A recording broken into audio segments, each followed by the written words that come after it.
अवांखे update कंदासीं। निगरान वॾे वज़ीर मक़बूल बाक़िर IG सिंध खे थाणनि जी इंस्पेक्शन जी हिदायत करे छॾी आहे। हर DSP खे 15 ॾींहनि में पंहिंजे थाणे जो मुआइनो करणो पवंदो।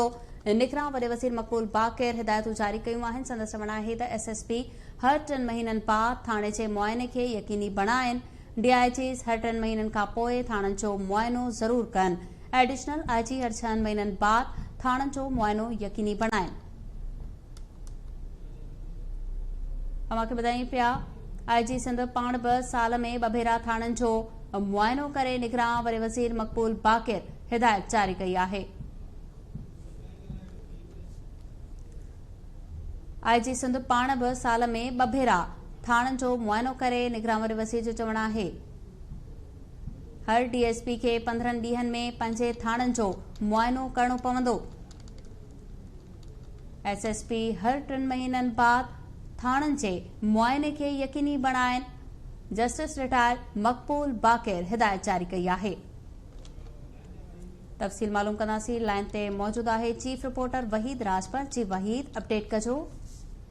जी सभा निगरान सिंध वॾे वज़ीर जस्टिस रिटायर्ड मक़बूल बाक़िर पुलिस जेकी थाणा आहिनि इंस्पेक्शन सिस्टम जे लाइ IG पुलिस खे हिदायतूं जारी करे छॾियूं आहिनि। वॾे वज़ीर इहो चयो आहे त हर DSP खे 15 ॾींहनि में पंहिंजे पुलिस जेके हद जा थाणा आहिनि उनजो मुआइनो करणो पवंदो।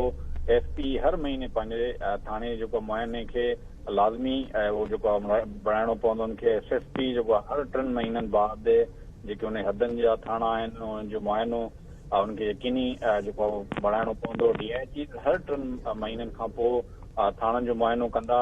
वॾे वज़ीर इहो बि चयो त एडिशनल IG हर 6 महीननि बाद जेको आहे थाणनि जो उहो जेको विज़िट कंदो, मुआइनो कंदो। IG पुलिस साल में 2 भेरा जेको आहे उहो थाणनि जो मुआइनो कंदो। इहा हिकु SOP वॾे वज़ीर जे तरफ़ां ठाहे करे उनखे IG सिंध खे इन हवाले सां जेकी उहो हिदायतूं जारी कयूं आहिनि। वॾे वज़ीर जो चवणु आहे त लाॻापियल जेको असिस्टेंट कमिश्नर आहे, डिप्टी कमिश्नर आहे ऐं कमिश्नर आहे, हर जेको आहे उहो थाणनि जो जेको आहे मुआइनो कंदो। मुआइने जे दौरान रिकॉर्ड चेक कयो वेंदो। गफ़लत जी निशानदाही ते जेको लाॻापियल FHO आहे या लाॻापियल पुलिस ऑफिसर आहे उन जे ख़िलाफ़ कार्रवाई थींदी। मुआइने जी रिपोर्ट खां पोइ वॾे वज़ीर खे उहो जेको सिफ़ारिशूं उहा रिपोर्ट जेको मोकिली वेंदी जीअं मुनासिब कार्रवाई थी सघे। जी वहीद राजपत, तफ़सील ॿुधाइण लाइ महिरबानी।